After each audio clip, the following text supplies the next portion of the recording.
Well, again, welcome to our town hall meeting. We're happy to see so many of you here today.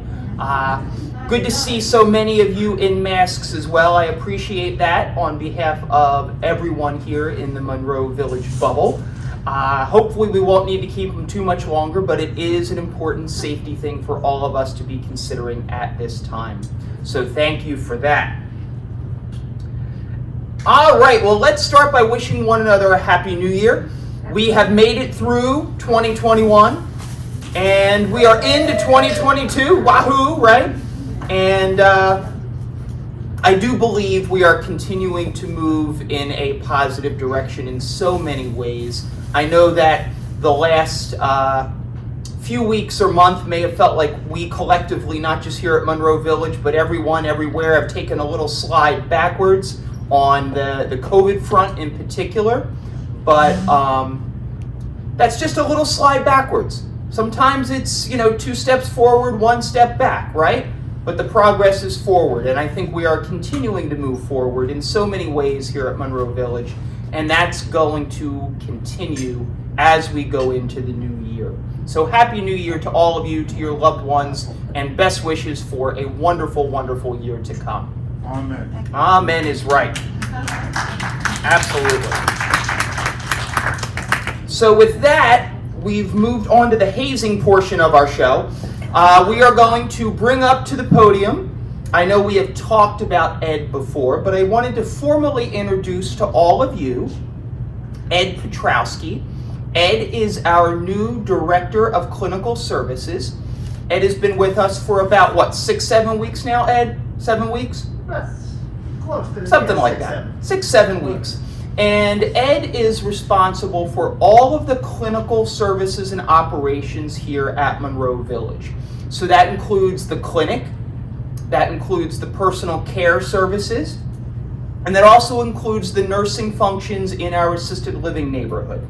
We felt it was important to bring all of that under one umbrella, under one person's responsibility, to further create a better continuity of care for our residents as your needs change and evolve over the course of time.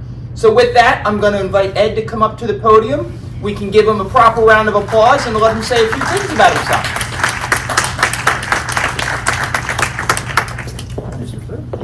Yeah, just watch the cords, don't trip. Hello, thank you for allowing me into your home. I know some of you have seen me in the halls, moving around. Others may not have seen me just because I'm covering all spots of the building. But I want to thank you. I've been in nursing for about 12 plus years. If anything my team and I can do for you, please let us know. Let Pat know. I'm always around. I'm here Tuesday through Saturday and always available for you. All right. Thank you. Well, welcome to the team, Ed. We're happy to have you here. And what Ed didn't let you know is that this is actually his second career. Ed spent a number of years before deciding to get into nursing as a mechanic. So if you need work done on your car, if you need or what? Walkers, TVs. Walkers, TVs, anything mechanical, okay? He double dips that way, and his rates are very reasonable, okay?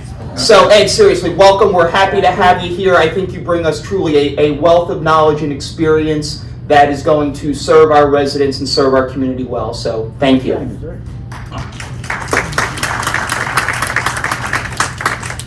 All right. So moving right along, we will ask Nathan Perez, our Director of Sales, to come up to the podium. He had a full and busy end to the year that I know he has lots of stuff he wants to share with you and report on. So with that, here's Nathan.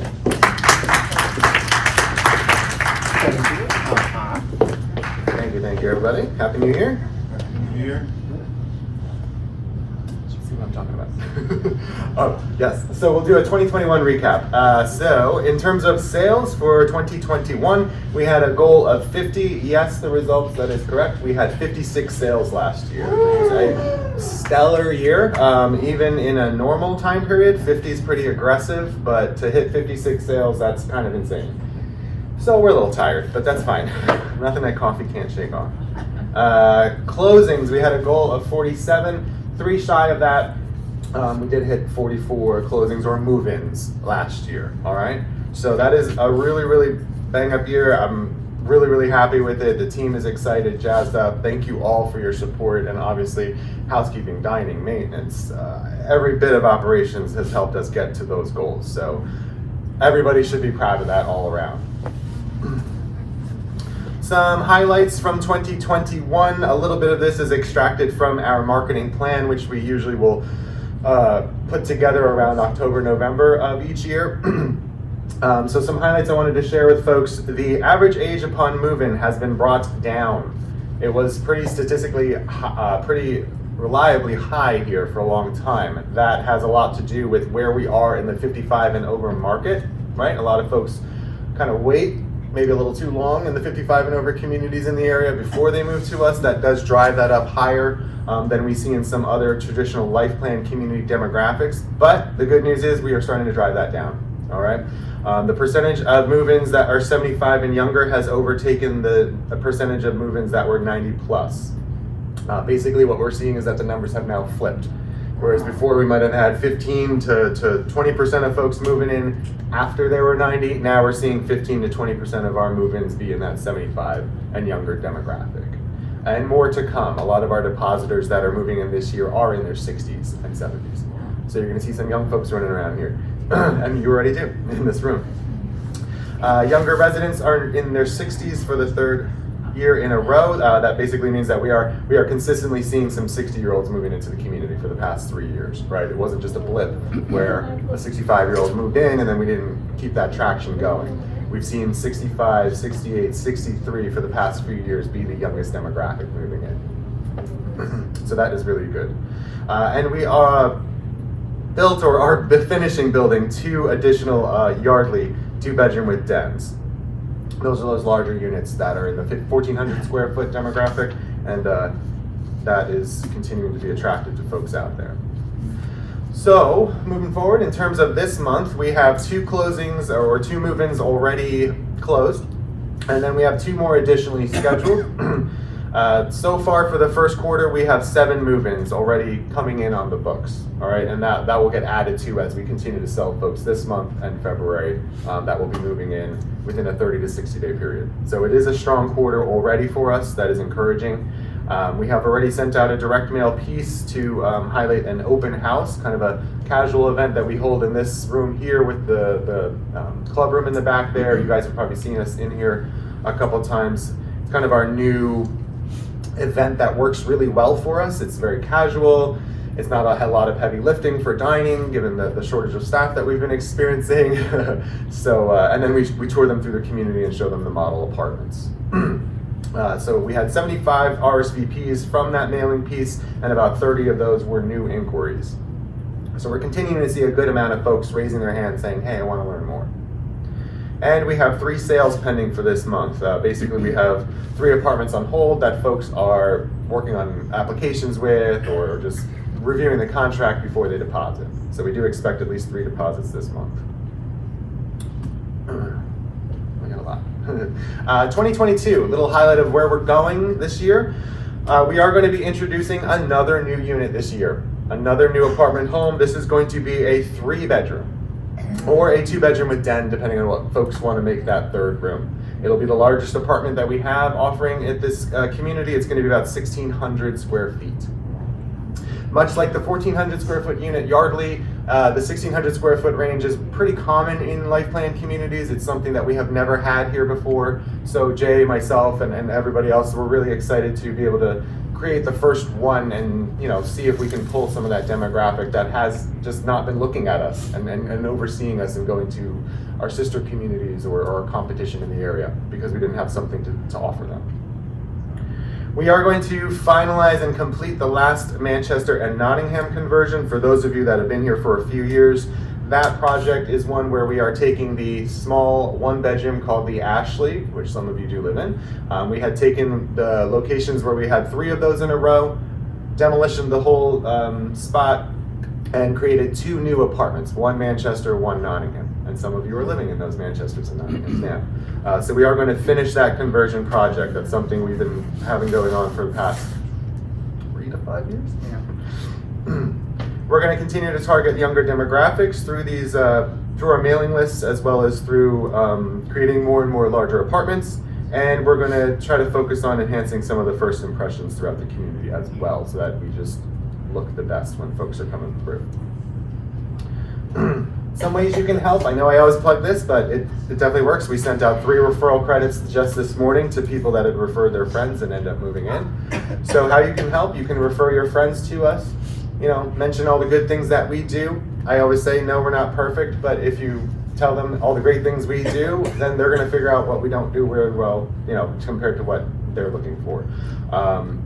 Refer your friends to us, give us some sort of contact information, and then we'll take it from there. All right.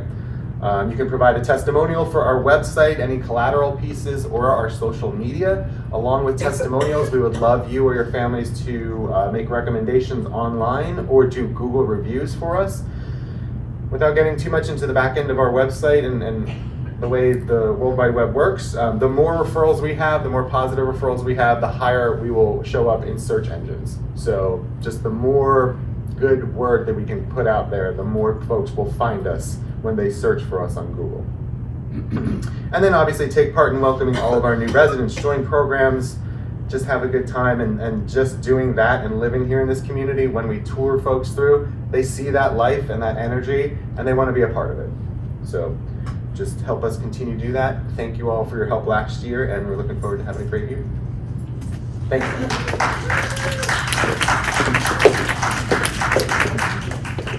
Thanks, Nathan. Lots of good stuff continuing to come out of our sales and marketing department and new move-ins. And you know, it's funny when we look at those statistics and those demographics. You know, there are some people that may grumble, all we do is move old people in here.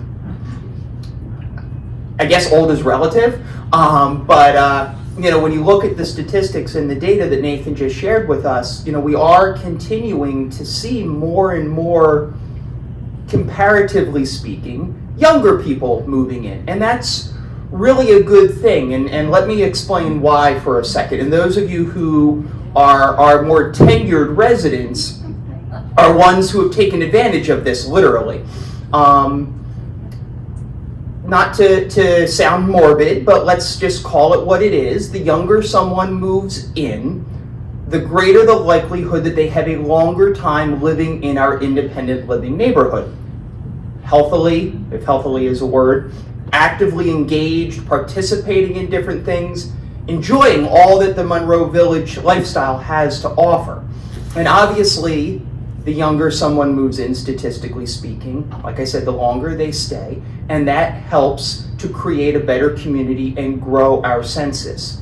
It's very difficult when, you know, unfortunately, if we have years where a lot of folks need to move to other levels of care or sadly pass away, to recoup or refill the apartments quickly.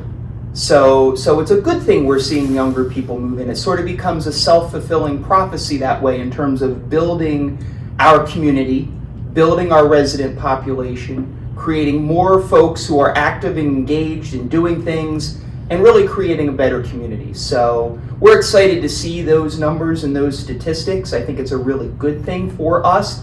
It speaks very highly of our community and of all of you and how welcoming you all are to, hold on. That's what happens when I touch the wrong thing. But it's really important, and it's really, really good that we're seeing that. And the other thing that kind of goes hand in hand with that Nathan highlighted is those other apartments.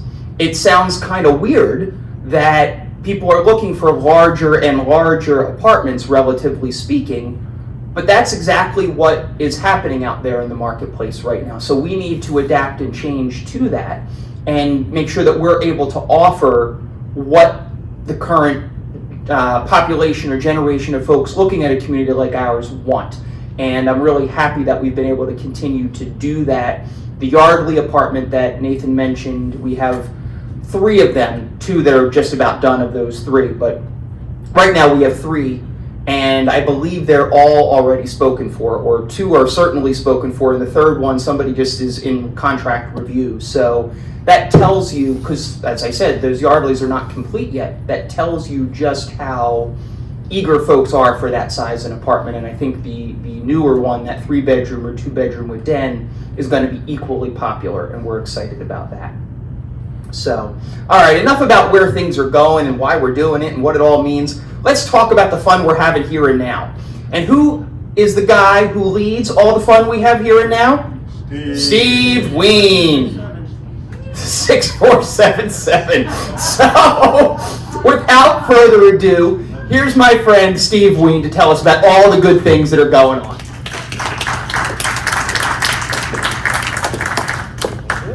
You want me to drive or are you good? You can always drive. Right. Don't make me drive. That's on camera, right? Thank you, everyone. Good morning. Listening to the numbers and listening and reflection of the new year, the year that passed, I think that does show how much we are doing here.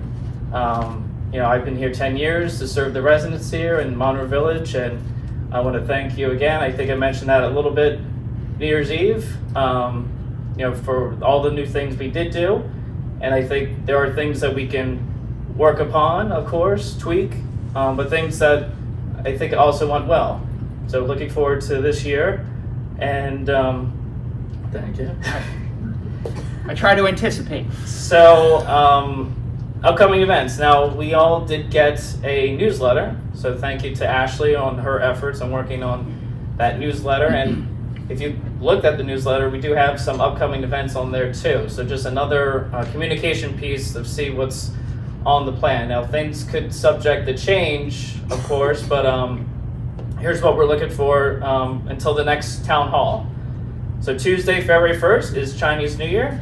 We'll have a performance with some percussion, Chinese percussion, harp and flute.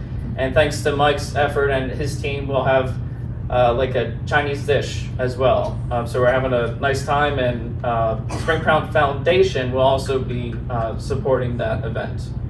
Saturday, February 5th, Fred Miller is back. We have not seen him due to the pandemic, but I have been talking with them, and he wanted to schedule in the new year. So we're looking forward to having Fred back. We're still keeping the performances at 7:15. Also, returning, Keith Spencer. He's a very good, listening to the feedback, entertainer. So we're looking forward to having back for February 12th. There's a lot of things. Monday, February 14th is the Valentine Show with Claudia. She's our violinist. She's very good. Everyone seems to be pretty pleased with her entertainment efforts, and that would also be in the auditorium at 7:15. Saturday, February 19th, we actually have a new group, so it's a jazz combo. They will be performing at 7:15 in the auditorium. So coming up, we have Mardi Gras. The band that everyone enjoyed New Year's Eve, they are returning for Mardi Gras. It'll be more of a concert style because working with Mike again, he has a whole menu for that night. So we'll have like a nice concert with at 2 o'clock in the auditorium. Saturday, March 5th, another returning entertainer. I think she took off 2020, or 2021, and she's back March 5th, Olga Vincourt. She is a pianist, and that performance at 7:15 in the auditorium. And back also for our St. Patrick's show, and I know it's not St. Patrick's Day, but Jimmy Byrne, he does a lot of other things across Jersey and sister communities like here. So we will have him that night. So looking forward as far as Jimmy returning live, not by Zoom, okay? And again, all entertainment for 2022 will be provided the generosity of the Kiefer funds. And I'd like to thank the Kiefer estate. Again, looking at our numbers for the fiscal year, it definitely did help. And I think that is why, people are happy, and, we're getting a lot of prospects, interest. It is working. So we are still going to continue this Saturday we have casino night. We're going to have that twice a year. So they'll be back in July. So we're looking forward to keep pushing that envelope. Let's see, another event and Super Bowl Sunday. Okay, it's a fun day. That will be February 13th. There'll be 2 ways to enjoy the game. A soft pretzel pickup to eat in your apartment, and that represents what we did last year. Because last year we were still, dealing with social distance and 30 people in a room.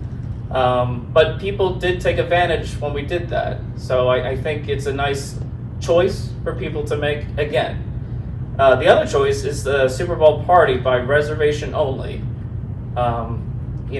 Again, working here as long as I have, it's good to be organized.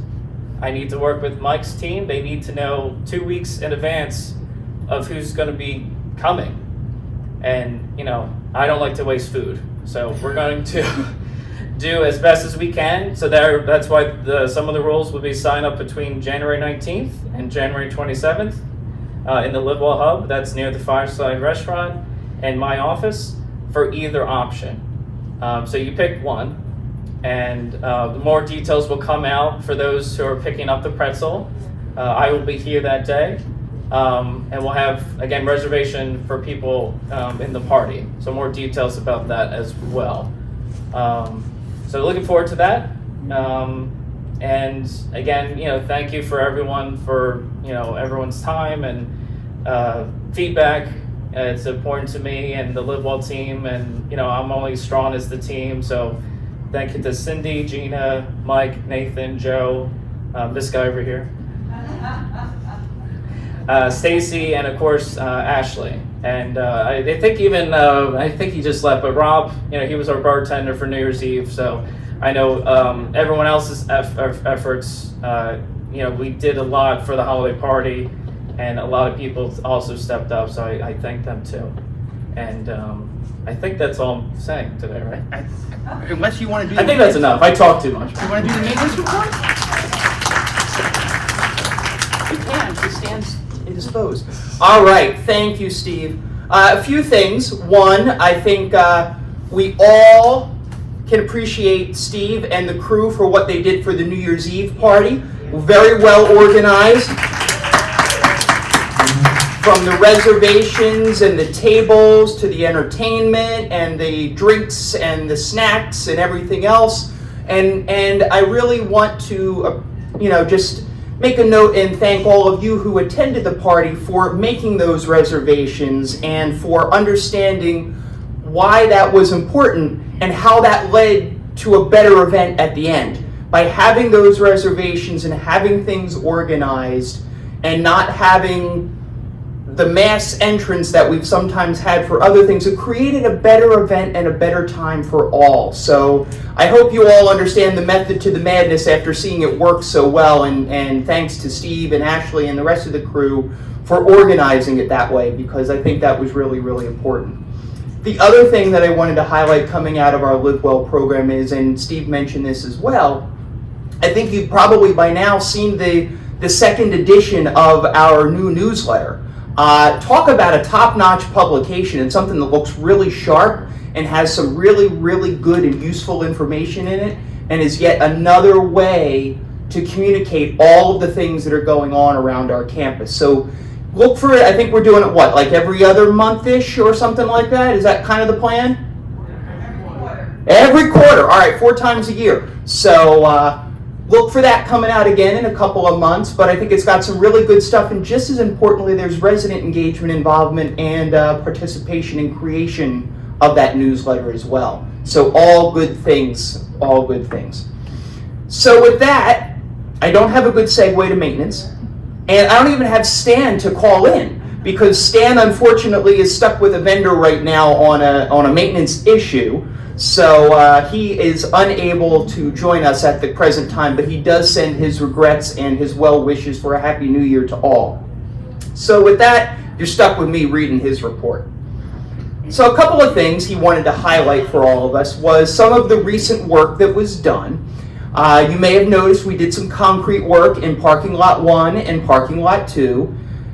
Yes, it was Santa's Christmas present to those people living near parking lot 1 and parking lot 2. I know it was a little later in the year than we had anticipated and was right up against the Christmas holiday, but we did want to make sure that some work there was completed. It had been on our schedule. Due to COVID delays with our contractor, things got a little off kilter in terms of the schedule, but the weather did cooperate and we were able to take care of that. So that was done in the last month or so.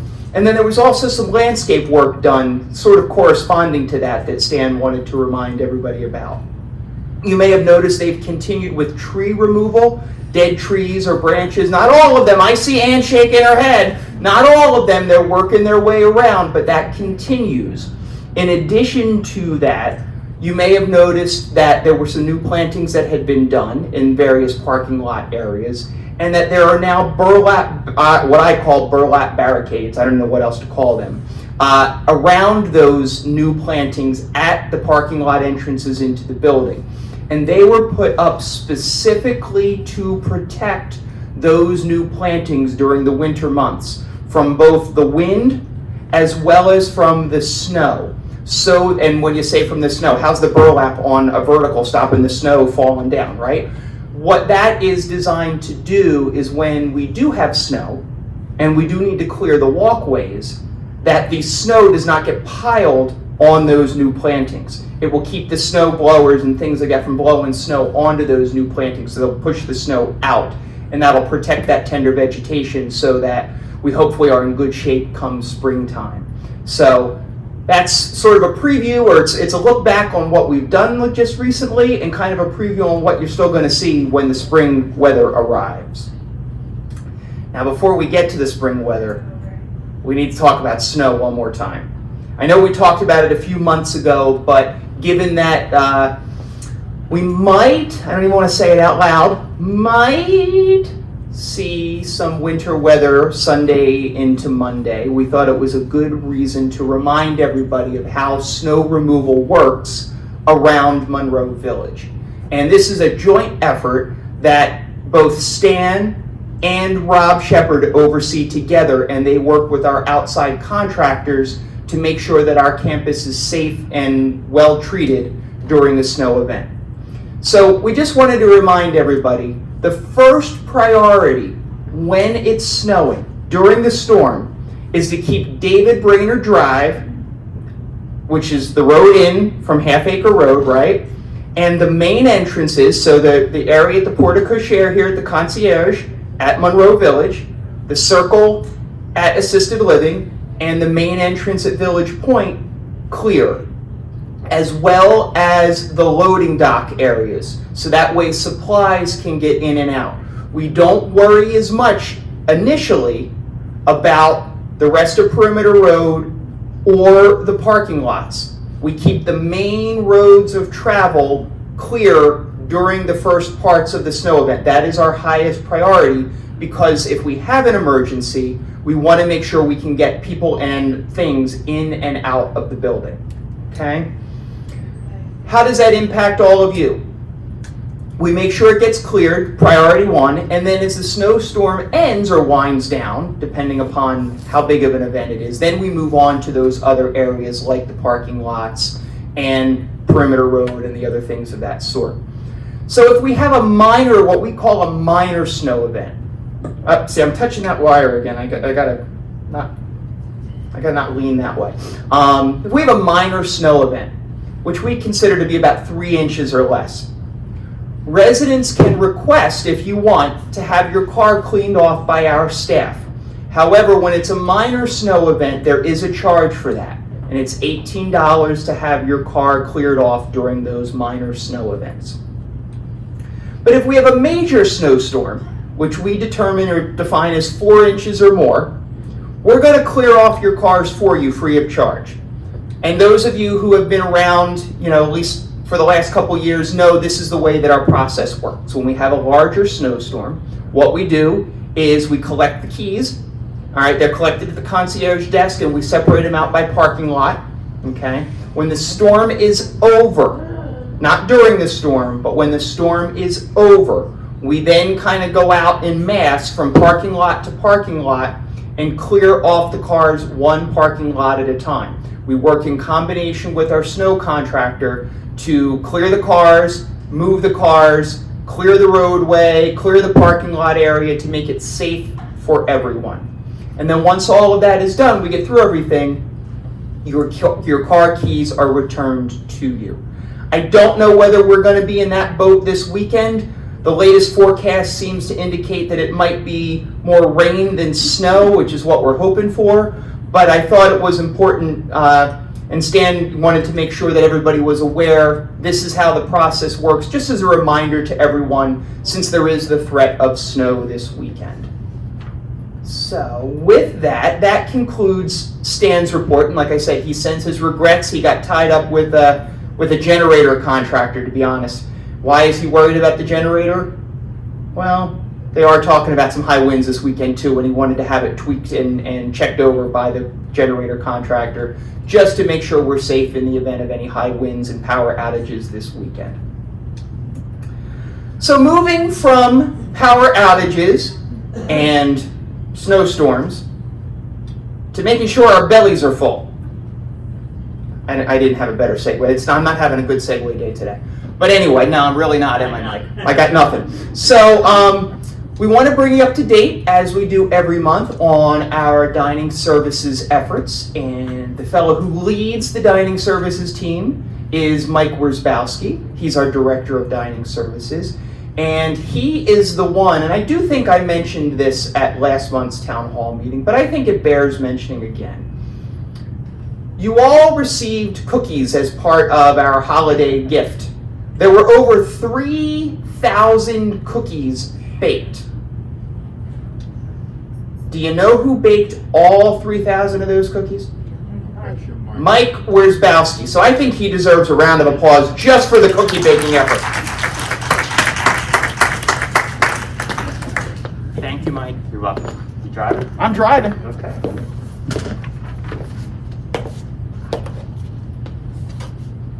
Good morning, everybody. Good morning. Okay, I just wanted to, did you decide? No. I just wanted to start and just go over, it was the past, I guess, 6 weeks have been very busy. It's generally the time, the busiest time of the year in dining services. It's always kind of a whirlwind of activity from Thanksgiving through until New Year's in the kitchen.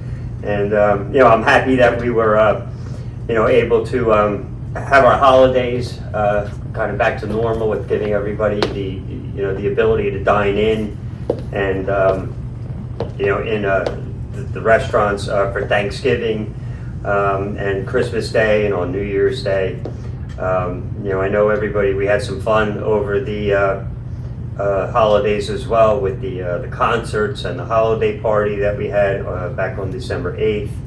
And we had our New Year's Eve menu and New Year's Day, and we all welcomed in the new year together here on in the auditorium on New Year's Eve. I enjoyed listening to the band too. They were really great. And it was nice to see everybody on New Year's Eve, dressed up and out and enjoying the music and dancing and having a good time. And that was really nice to see. So, as Steve had kind of mentioned, we do have quite a few things coming up that we have planned. Steve and I met, and we have some nice things to keep, as Jay had mentioned earlier, to keep everything moving forward here in 2022. So this starting soon, we will have the new winter menu. So we'll be making some changes. We had our dining committee meeting this week, and we will be starting the new winter seasonal menus next week. And even with the colder weather coming up, the next couple of days we have some nice home style and comfort food for the specials for the next few days too. It's been pretty cold out there some of the mornings lately. But coming up, we will have Chinese New Year, as Steve had mentioned. We have the Super Bowl coming up, Valentine's Day, Mardi Gras on March 1st. St. Patrick's Day, Lent begins. March is also National Nutrition Month once again, and we usually do presentations and things like that like we did last year. Last year was a little different because of COVID, but we also had something here in the auditorium for National Nutrition Month. Passover will be starting, so this first quarter, first 3-4 months of this year, we have a lot going on, food-wise and special-wise and entertainment-wise for all the residents here at Monroe Village. I continue also to welcome and ask that everybody reach out to me with any concerns regarding dining services. Based on some of the feedback that we've gotten from the residents, we've made some changes lately, more recently. One of those is the specials that are on channel 1979. We started showing them a little bit earlier for the next day to give folks more opportunity to see what the specials are for the next day. So on channel 1979, starting with tonight, for example, at 8 o'clock, the specials for tomorrow are posted on channel 1979, so everybody can see for a few hours the night before and all day the next day what the specials are in the Fireside Restaurant. Also, we've extended the coffee bar area, the hours for that. That's available on Sundays now. It used to just be Monday through Saturday because we always did Sunday brunch. But with providing everyone the opportunity to have their takeout in the Fireside Restaurant, we also have the coffee bar open on Sundays now from 9:30 in the morning until 3:30 in the afternoon. So there's plenty of opportunity to stop down if you want a cup of coffee, to get some coffee or tea down in the coffee bar area that's down by the Livewell Hub beside the Fireside Lounge. I think one other important thing that I wanted to go over is that you will be seeing some new faces. It's been a slow process, and I spoke about that at the last town hall meeting with hiring and bringing in additional staff.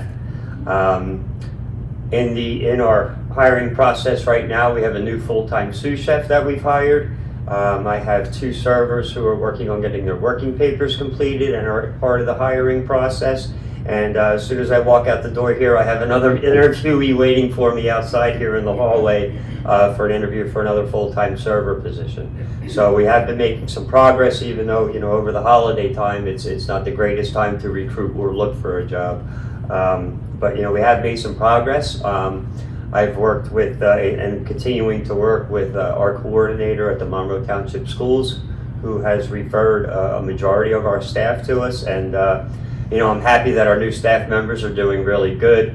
Everyone, all of our wait staff who was here at the New Year's Eve party, they're all our newer employees, and they did a really good job at the New Year's Eve party.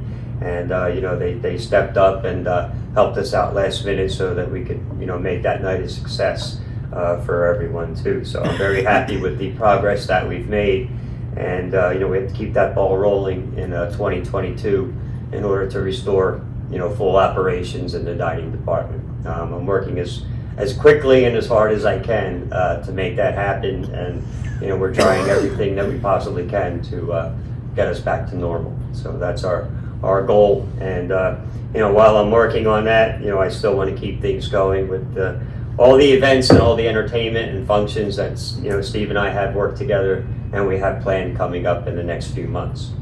So once again, I encourage that feedback. I've got some good or bad, I'll take the feedback because it only helps me do my job better. So please continue to fill out the comment cards. They're available in the bistro and in the Fireside Lounge as well. If you need to reach out to me directly, my extension is 6424. We have, and also my email address is listed there too. My business cards are located where the comment card boxes are in the Village Bistro and in the Fireside Restaurant. You can always pick up a card. My email and my telephone number is also on there too. So that's about all I have for my report for this month. I'm gonna get back out there and do some interviews. Have a good day, everybody.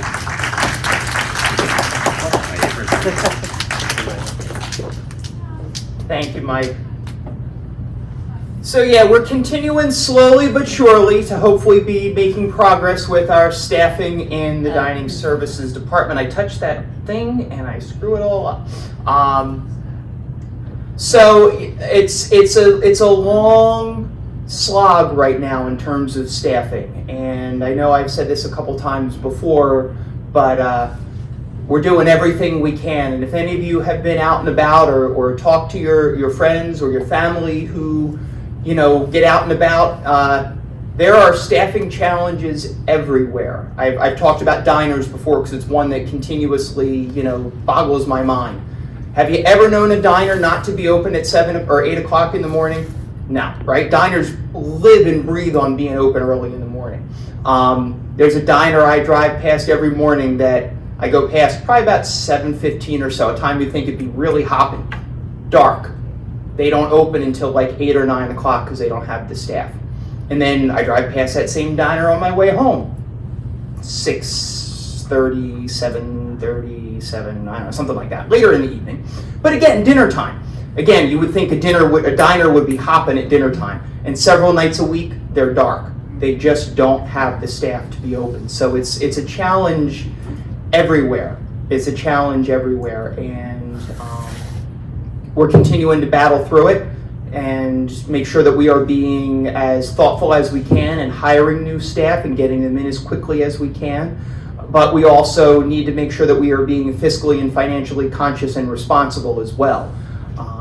The restaurants, they can just raise their prices like that and the consumer will pay. We know that we need to think and approach those things slightly differently than a regular restaurant or other business might do. So we need to be thoughtful in the way that we are attracting people. We have raised our rates. We have done things for additional compensation to bring new team members on board, but we need to be thoughtful in the way we're doing it too.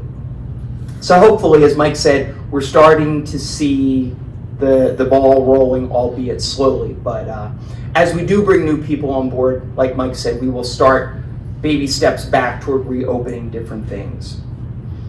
Okay, so let's see. What am I talking about today? Let's talk for a minute about capital projects in the coming year. Now remember, capital projects are those big ticket items.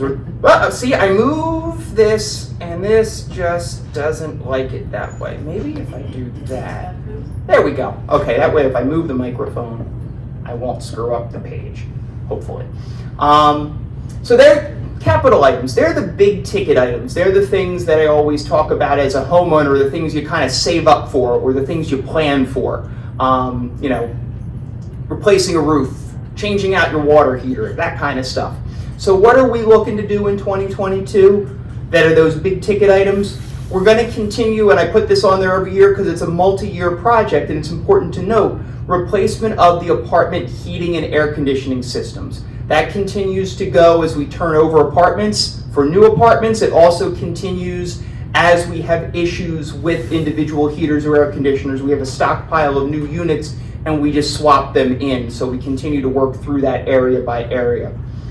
Fire panel replacement. This is the last year you'll hear me talk about fire panel replacement because we have made it all the way around the building. F wing is the last wing to have their fire panel replaced, upgraded, updated. That will be happening in the coming months. That has also been a multi-year project as we have worked our way around the campus, replacing the existing fire equipment and fire alarm equipment, I guess is really what I'm talking about. Each one of those is about a $70,000 or $80,000 project, so that's why we've done it bit by bit as we've gone around the campus. It does not mean that the old stuff was not working, it just means it was time for an update. It had outlived its useful life. So we've made it all the way around to the F-wing, and this is the last one. Exterior renovations to the main entrance area. As Nathan mentioned, we want to continue looking at how to show the community best, how to make it look good, how we can be proud of our home and our community. We've done a lot over the years inside. Now it's time to continue and add to the focus outside. So we're going to start at the main entrance. So we're going to be doing some work at that whole portico share area. We're going to do some renovations there, some changes with respect to the way that it looks, the way that it feels. new roof, some other things of that nature. So we will be seeing that in 2022. It will undoubtedly create a little bit of disruption for us when we do that, because we will have to close that area for a period when the work is done. But we have a plan in place and we'll get through all of that as the time comes. We don't want to forget our friends over in the assisted living neighborhood. So we have some work scheduled over there. We continue to work in different areas of the assisted living. This year's project includes the activities areas, updating and renovating some of those common spaces over there in our assisted living neighborhood. And then sidewalks and roadways. We talked a little bit about parking lot 1 and parking lot 2. We're going to move on to the other parking lots with some concrete work in the coming year, some of the other asphalt walkways, as well as some of the perimeter roadway. I think we all know has outlived its useful life, to use a phrase again, and is due for repaving. So those are the things that will be coming up, major highlights of capital projects in 2022. Overall, we'll be spending somewhere just over $2 million in capital projects in the coming year.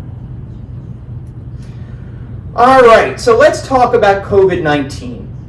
It's been a little bit of a fear factor in the last month or so. As we know, the Omicron variant has spiked around the country, around the world, and has been something that's been a concern to many of us. We have redoubled our efforts here. As you all know, we've provided people with instructions on what to do, reminders of what to do. We've asked that people mask up again when you're out in public areas. I appreciate everybody cooperating with that.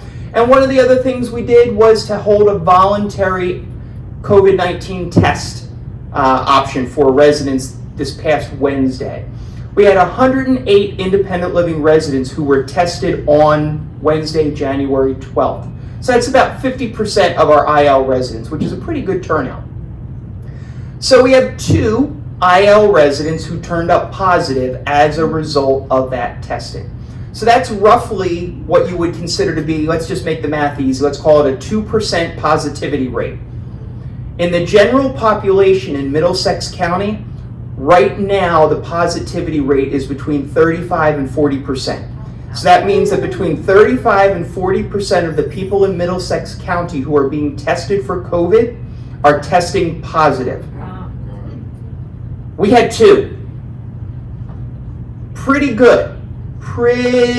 And that's a testament, I think, to each and every one of you, to the safety measures that you have undertaken, to the fact that we have, a 99 point something or other percent vaccinated population inside the Monroe Village bubble. It's wonderful. It's really, really great to see. I think it's also a testament to the efforts of our housekeeping department, our dining department, our maintenance crew, everybody who has worked hard to keep us safe inside the bubble as well. So those 2, they're fine. They're asymptomatic. That's the thing. The Omicron variant continues to demonstrate that it is a milder strain, and for people who are vaccinated, you may not even know you're positive. But 2% versus 35 to 40% positivity out there right now. So I think that's really, really something to be good about, feel good about. Doesn't mean we can let our guard down, but it's something to feel good about. Over in assisted living, we have 2 residents in our assisted living who have tested positive. They are also asymptomatic and doing well. And then we have 3 team members at present who are positive. And that number will go up and down and it changes. But we are very vigilant in making sure that all of our team members are safe as well. Everybody gets screened every single morning or every single afternoon before they start their work. Coming in through the main entrance, they have to complete their questionnaire and they get a temperature screen. And anybody who demonstrates any symptoms whatsoever, we go ahead and we test them and we send them home until we get those test results. We want to do everything we can to keep people safe. Now, because of that sometimes might mean we have a little bit of a staffing challenge beyond what our normal staffing challenges have been. And with this Omicron variant, we've definitely seen an increase in the number of cases. But I think we're doing everything we can so that you all do not see an interruption of service. But I just wanted you to know that we are keeping on top of that as well. So those are all really, really good things. But what can we do to continue keeping ourselves safe in the bubble? So here's I haven't pulled it out of the bag for a while, The winning ways of Monroe Village. What do we, each and every one of us, need to do, want to do, to keep ourselves safe, as well as to keep our fellow residents and fellow team members, every one of us inside the bubble, safe? Don't forget, wash your hands frequently. 20 seconds with soap and water. Use the hand sanitizer that's all over the community. All of the elevator areas have hand sanitizer. All of the public areas have hand sanitizer. Use it. It's okay. Watch your distance. Try to keep 6 feet from one another, you know, when you can. Wear a mask. I look around the room, it's great. Wear a mask. Right now we want to make sure that we are doing our best to wear masks to help keep ourselves and one another safe. When you're in a public area, obviously. If you don't feel well, stay home. If you have any symptoms, please report them to the clinic. They will then do an assessment and determine whether or not we should test you or what we should follow up upon. But if you're not feeling well, stay home. Let us know about it and we'll make sure everything gets taken care of for you, okay? Wipe down surfaces. You'll see, particularly in the morning, if you're out and about for continental breakfast, you'll see our housekeeping team all throughout the clubhouse wiping things down. They do that several times a day. All of those high-touch areas, elevator buttons, handrails, tables, those sorts of things. We suggest you do the same inside your apartment. Wipe down those high-touch areas, light switches, refrigerator doors, doorknobs, that kind of stuff. If you have those Lysol wipes or anything like that, use them. Wipe it down. It helps keep your apartment safer as well. And finally, we all need to continue working as a team. Residents, staff, family members, visitors, vendors, all of us. If we keep working together as a team, we can provide for that health, safety, and well-being of all of our residents and everyone in the Monroe Village family and all of us inside that bubble, right? We've been using that euphemism of the bubble for, almost 2 years now. I never thought I'd say bubble so many times in my life. But here we are, and the bubble has kept us safe. And I think that we need to continue to do all we can to maintain that and be thoughtful for ourselves as individuals, for our fellow residents and staff members, and for the greater community as a whole. So I just offer that as our reminders on our winning ways of Monroe Village to help keep all of us safe. Things are looking good. They've been looking good, but we can't let our guard down yet. So with that, that is all that I have for today. So we will go ahead and open the meeting up for comments and questions. We'll turn the lights on. And we have Tony here in the front with the microphone. So he will come around to you if you raise your hand. And please wait for the microphone and speak into the microphone so that everyone in the room can hear you. Okay? All right, Tony, I think Betty in the back is your first person. Raise your hand. Go hi, Betty, in the back. Is here?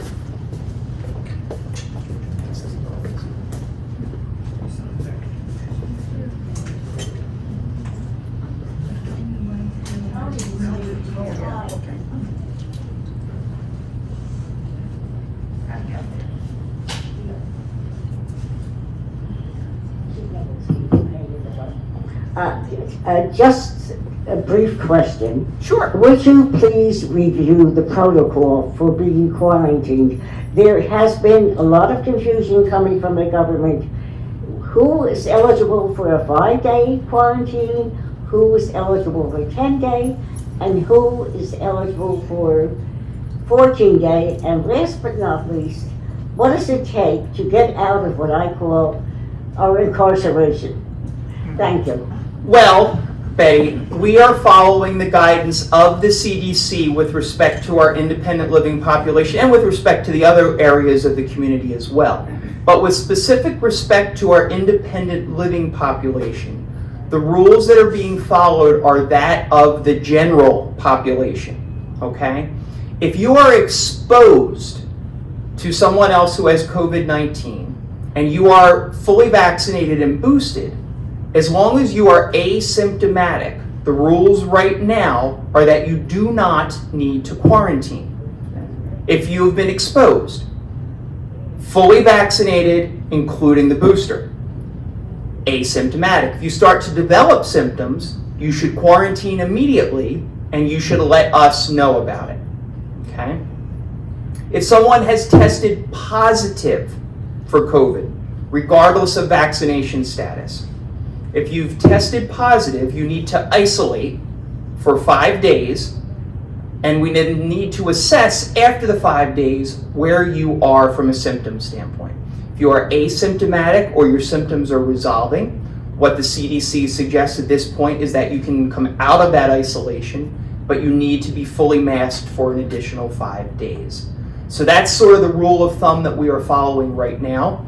If we have folks that are unvaccinated and exposed, which, as I said, I can count on less than one hand the number of people that is, then we handle those on a case-by-case basis determined by our contact tracing. That's what is being recommended. Can you do more than that? Of course you can. Can you do less than that? No, that's not where we're at this point. If anybody individually has questions about a potential exposure or a potential need to quarantine or isolate, just contact the clinic or contact Ed, who we met earlier this morning, and he will be happy, or the clinic folks will be happy to walk you through that decision tree with respect to what your particular circumstance or situation may be. Okay? You're welcome. All right. Judith has one. She's coming with the mic for you. Thank you. I am less concerned about the dining room arrangements that we have now than about all the garbage that we produce. Could you tell us what happens to all that, to all the bags and all the boxes? Sure. So we've started a couple of different things recently with the bags and the boxes. As you know, with the help of the Live Well Committee, resident committee, we're looking for ways for us to cut down on our waste.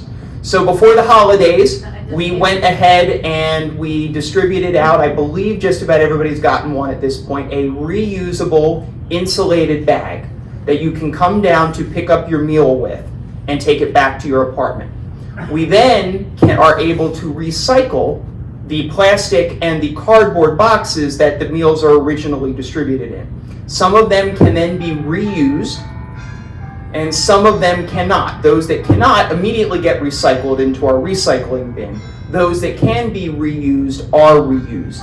So to give you an idea from a recycling standpoint, and I used this the other day, I guess it was at the Dining Services Committee meeting, I think. Can everybody envision the size of the private dining room? You got a feel for what that size of that room is, give or take? Take where Cindy's standing, okay, and see that cutout in the wall, you know, where the wall is recessed in that area there, okay? So go from where it's recessed from one end to the other and go over probably to about where Barry is. Barry, raise your hand for me for a second, okay? Think of that as one giant cube for me for a second, okay? We have 2 recycling dumpsters out in the loading dock area that take up about that same cubic space. We fill each of those dumpsters and they are emptied for recycling purposes 3 times a week with cardboard and recyclable plastic. So we're doing everything we can to reduce and reuse everything that is able to be reduced and reused, because we do know that we are generating some additional paper and plastic use because of the takeout system in place now. So again, our recommendation, if you're comfortable with it, bring down those blue insulated bags. That's why we got them out there for everyone. And that way we can cut down on our waste. Okay? Thank you, Judith. Hey, Dom. Yes, my question is, you cover a lot of areas, but we neglected, I guess, the spiritual end of our community, specifically status of a chaplain. Mm-hmm. The Catholic services are decimated right now, I understand, and the communication we're having between the residents and whoever is communicating with the 2 local church parishes are failing. We have announcements on the TV telling us when the Mass is going to happen and when service is going to happen, because there are 2 different ways of which the services are rendered based on who's providing the service for that particular day.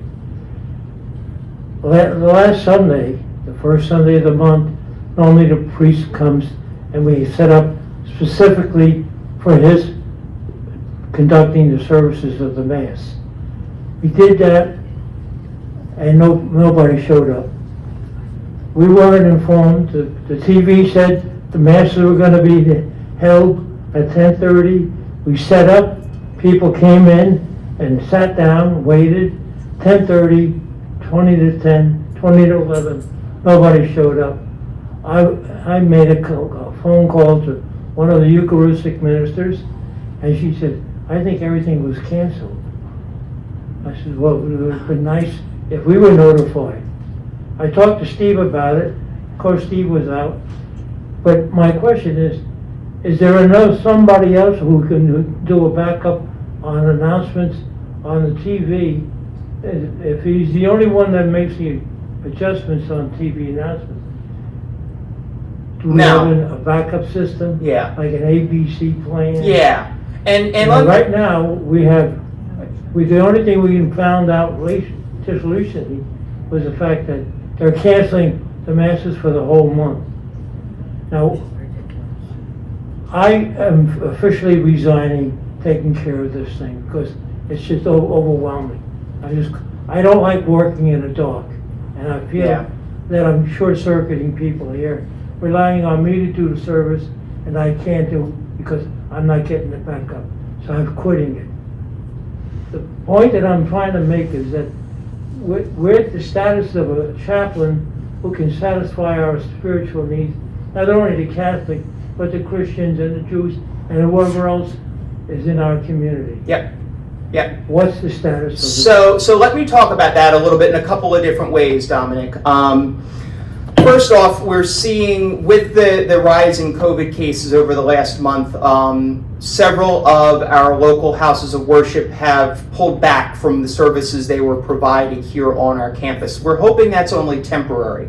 I'm not sure what the communication was with respect to this Sunday because I don't know how far in advance we knew they weren't coming either. I don't know the answer to that, and I'm sorry that we didn't know, or if we did know, that we didn't get the information out for those who came for Sunday Mass and weren't able to have it because we didn't have anyone show up, whether it be the Eucharistic ministers or the priest. I will say that different houses of worship throughout the COVID pandemic have responded differently with respect to how they feel about coming to communities such as ours. With every single one of them, we have let them know what our safety protocols are and how we handle things, and tried to give them every level of comfort in knowing that it is not an unsafe situation to come into a community like ours. Some of them have been more receptive to that than others. I don't think there's a right or a wrong answer there when it comes to individual houses of worship or their volunteers or their pastors or ministers or priests or rabbis in terms of the decision that they're making, but we have put the same information out there to all of them, and then they make their determination as to how comfortable they feel coming here. That all leads us to where are we with a chaplain in general.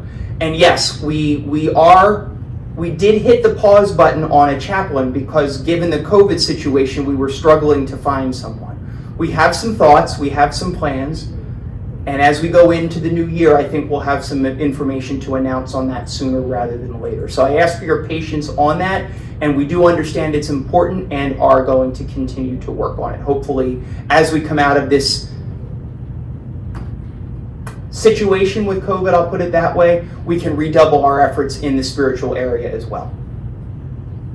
How about, I think in the past we used to have bus services going to the local churches. Is there any possibility of resurrecting that? We can certainly look at that. I know for a long time the churches weren't even having services. Most congregations are having service in Mass again. We can take a look at that, but if we can get services back on campus, I think that serves all of us better as well. So we'll see what we can do. One other, I'm gonna kick the dead horse again. This is in reference to over the years we've been getting an increase in our monthly rates for all the obvious reasons that you go into detail with the costs, overhead, and all that kind of stuff. So the words are still the same words that you're using, why we are getting an increase. My point is, as we get the increases, with this COVID business, services are certainly not what they used to be. We're paying more and getting less. What I mean is, on the mail plans, you have either, you can, no mail at all, or a 15-meal plan, and you make allowances for the option that you take. Those numbers have still stayed over all the years. While we're paying more, we're not getting any subsidy if I decide to go to a 15-meal plan. The amount of money that you're giving us in compensation is certainly not what I would call a fair trade. I know you're going to give me the same answer that we've been getting all along, but these are words that don't mean anything to me anymore. Okay. Fair enough, and I do hear what you're saying, Dom. And what I can offer you is that I'll offer you a different, thought about it. We look at it not only in terms of all the costs and all the stuff you don't want to hear me say again, and the fact that inflation was up 7% December to December, and the fact that food is up 40% and all that other kind of good stuff. But we also look at it comparatively to other communities, so that we look at our peers in the marketplace and what they're doing, and we are competitive when it comes to that as well. That being said, we'll evaluate it again as we go into the 2023 budget cycle, and I will definitely keep your thoughts and your words in my mind as we look at what is a fair and reasonable credit for those who take less than the full meal plan.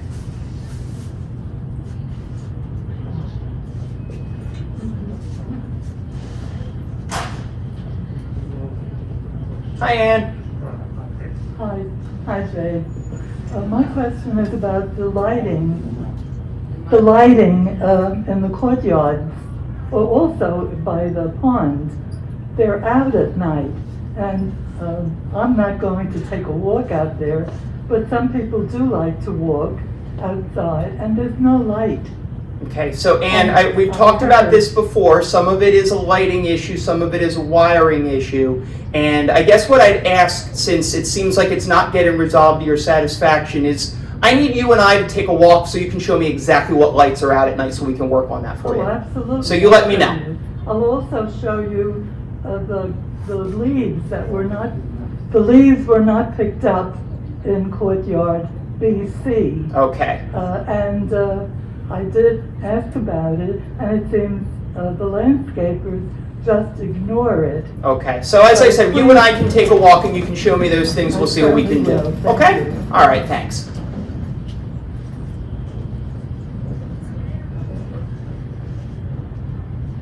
I spoke to you before about this. We had a flu clinic.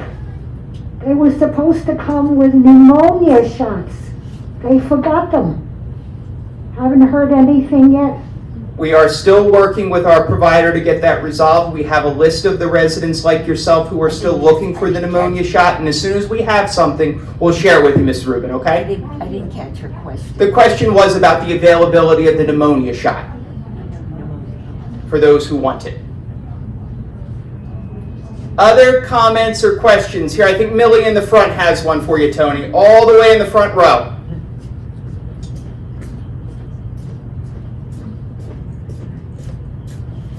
The reservations for New Year's, our New Year's party was only done perfectly. I didn't catch today to sign up for any events, and particularly there was going to be this lovely, dinner thing, whatever, to sign up for any events. Will we get advance notice for when to sign up for? Yes, the only thing that was requested for a sign up right now, Millie, was for the Super Bowl party.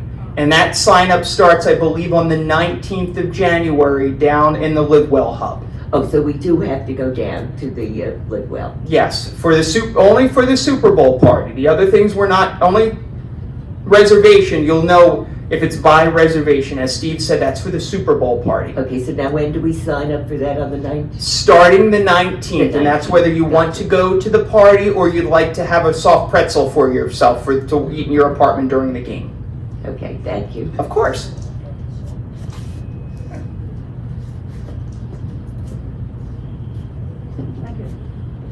On a positive note.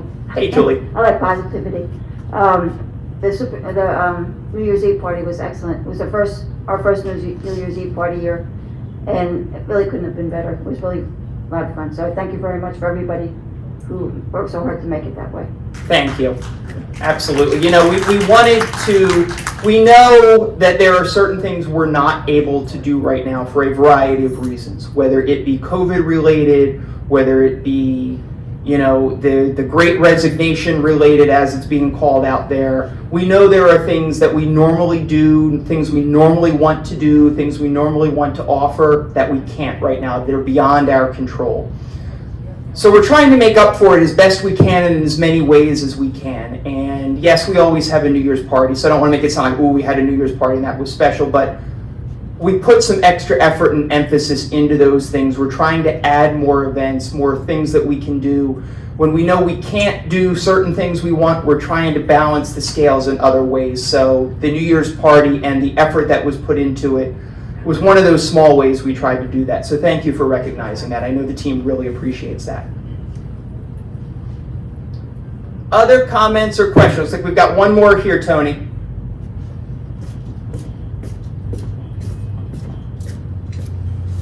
Is there any way of getting more variety in our menus?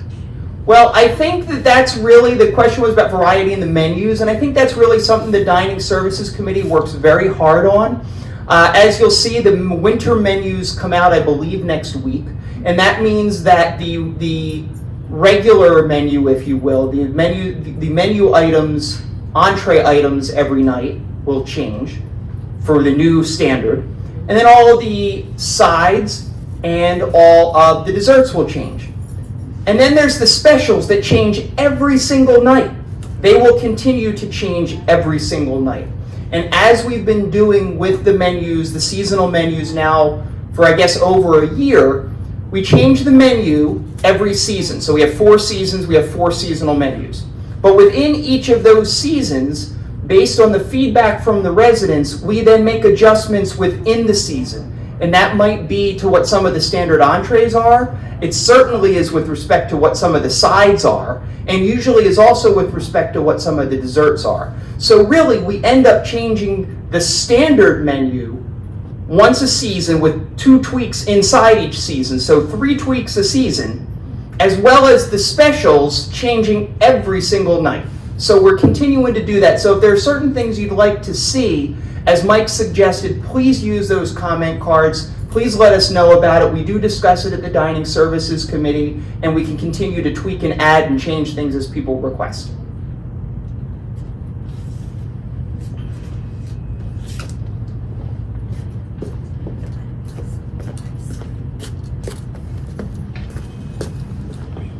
Hey Barry, how you doing? Well, thank you. Good morning, everybody. Two things. My rabbi said, if you want to have people remember what you say, be the last speaker. So I held that off to be the last speaker. Anyway, this is it.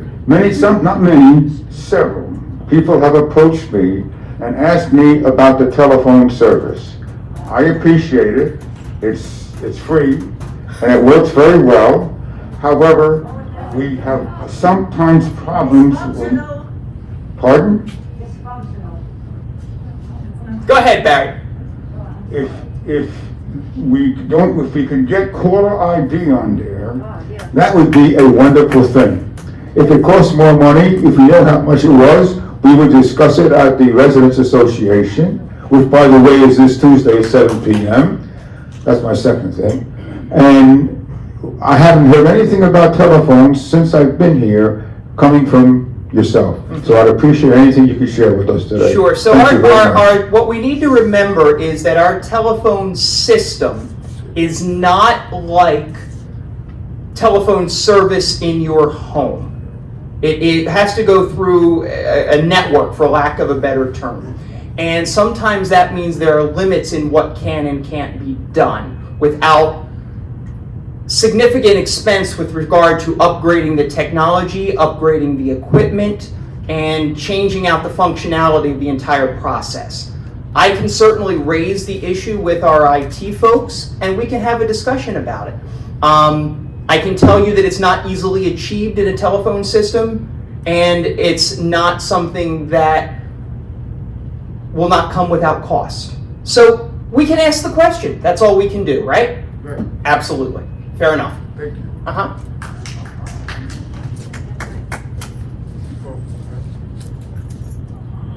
Just mentioning what Barry just said, I have had calls which I spoke to you, Jay, about, and I spoke to Rob about. Rob did as much as he possibly could to help me.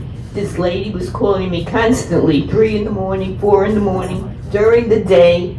I ended up, according to my daughter, I should unplug the phone, and that's what I did every night.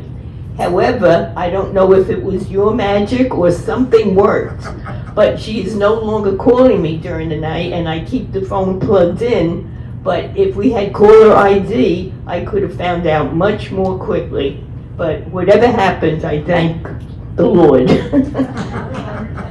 All I can say, Carol, is once in a while, I don't just sit in my office. So I'm glad that got resolved for you, okay? Me too. Well, you ruined Barry's thunder being the last speaker, but at least you kept it on the same topic. Yes, right. And I was going to steal his thunder anyway, because I get to be the last speaker. Oh, okay. And all I have to say is thank you. Thank you for being here today. Thank you for being involved and engaged in our community. Thank you for supporting your fellow residents. Thank you for supporting the staff here and all the hard work that they're doing.